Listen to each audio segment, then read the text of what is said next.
Assalamualaikum warahmatullahi wabarakatuh. Perkenalkan kami dari kelompok 3 yang akan menjelaskan tentang kebijakan strategis pangan dan gizi. Yang beranggota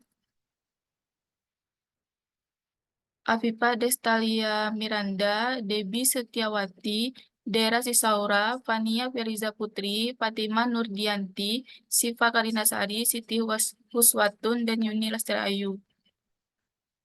Materi pertama akan dijelaskan oleh Afifa. Pada Afifa dipersilakan. Pengertian.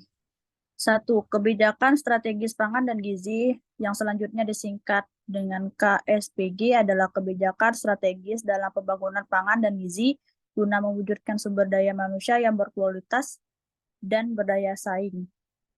Untuk yang kedua, Rencana Aksi Nasional Pangan dan Gizi yang selanjutnya disingkat dengan RANPG adalah rencana aksi tingkat nasional berisi program serta kegiatan di bidang pangan dan gizi guna mewujudkan sumber daya manusia yang berkualitas dan berdaya saing.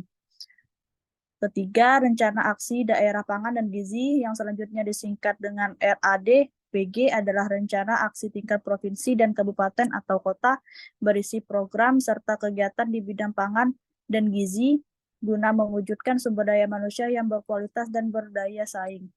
Keempat, pemangku kepentingan adalah orang perseorangan, masyarakat, akademisi, organisasi profesi, dunia usaha, media massa, lembaga swadaya masyarakat, dan mitra pembangunan yang terkait dengan pembangunan pangan dan gizi.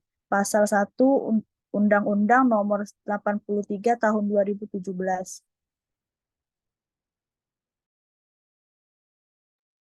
Kebijakan strategis. KSPG terdiri atas kebijakan strategis di bidang 1. Ketersediaan pangan. A. Peningkatan produksi pangan dalam negeri. B. Penguatan cadangan pangan nasional. C. Penguatan perdagangan pangan. D. Penyediaan pangan berbasis pada potensi sumber daya lokal. 2. Keterjangkauan pangan. A. Efisiensi pemasaran pangan. B. Penguatan sistem logistik pangan. C. Stabilisasi pasokan dalam harga pangan pokok dan pangan lainnya. D. Pemberdayaan masyarakat di bidang pangan dan gizi.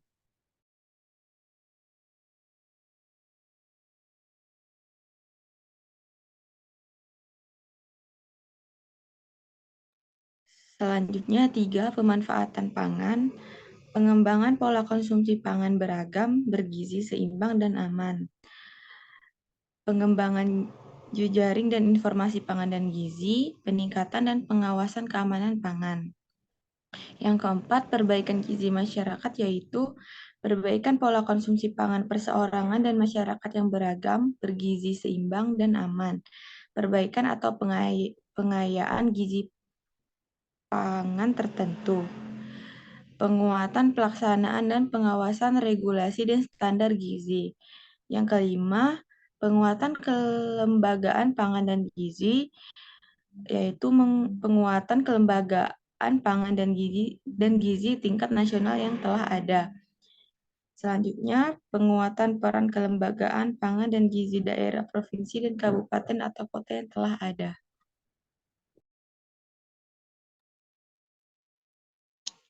Rencana Aksi Pangan dan Gizi. Yang pertama, perbaikan gizi masyarakat.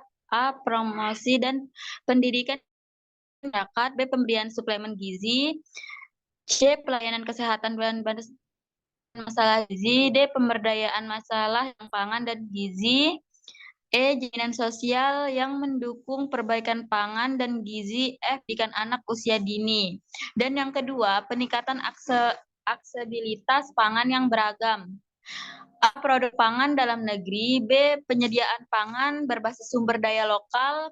C. Distribusi pangan. D. Konsumsi karbohidrat, protein, vitamin, dan mineral. E. Peningkatan akses pangan bagi masyarakat miskin dan masyarakat mengalami rawan pangan dan gizi.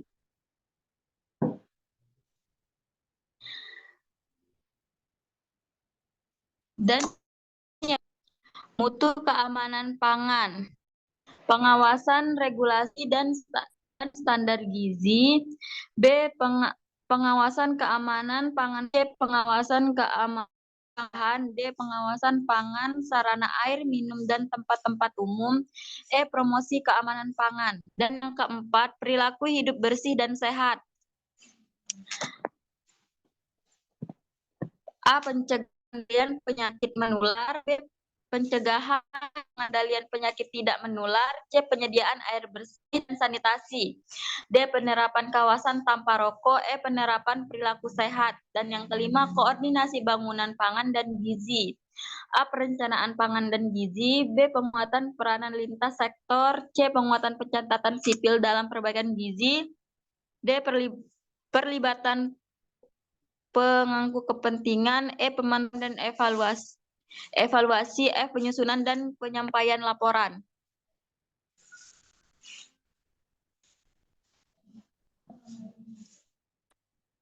Pemantauan, evaluasi, dan pelaporan. A. Peninjauan kembali kebijakan strategis pangan dan gizi yaitu dilakukan oleh Menteri yang menyelenggarakan urusan pemerintahan di bidang pertanian selaku Ketua Harian Dewan Ketahanan Pangan. B. Hasil peninjauan kembali yaitu menjadi bahan pertimbangan perubahan kebijakan strategis pangan dan gizi sebagaimana diatur dalam peraturan Presiden ini.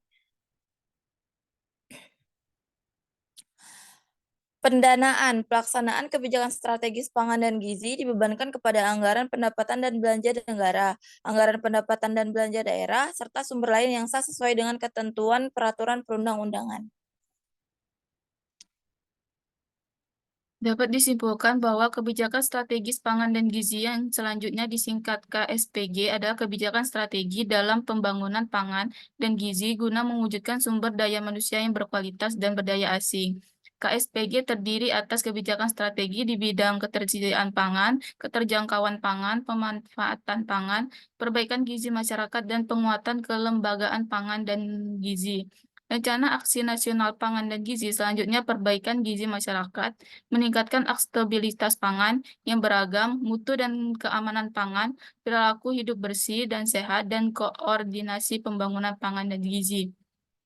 Itulah yang dapat kita sampaikan dari kelompok 3. Maaf ada kekurangan kesalahan kata. Saya akhiri. Wassalamualaikum warahmatullahi wabarakatuh.